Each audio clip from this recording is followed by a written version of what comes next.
আর একটা দোয়া শেখায় দেই ইনশাআল্লাহ। এই দোয়া করলে রিজিক তো বাড়বেই ইনশাআল্লাহ। আপনার যত ঋণ আছে ইনশাআল্লাহ আল্লাহ পাক শোধ করে দিবেন।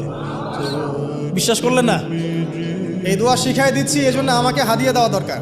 স্পেশালি আমাকে এখন হাদিয়া দেওয়া দরকার। গুরুত্বপূর্ণ দোয়া শিখাই দিচ্ছি। আলী রাদিয়াল্লাহু আনহু বলেছেন, কোনো ব্যক্তির যদি পাহাড়ের সমানও ঋণ থাকে, এই দোয়া যদি আমল করে আল্লাহ পাক ওই ঋণও শোধ করে দিবেন ইনশাআল্লাহ। দোয়াটা হচ্ছে আল্লাহুম্মা ইকফিনি বিহালালিকা আন হারামিকা ওয়া আগনিনি বিফদলিকা আম্মান সিওয়াকা।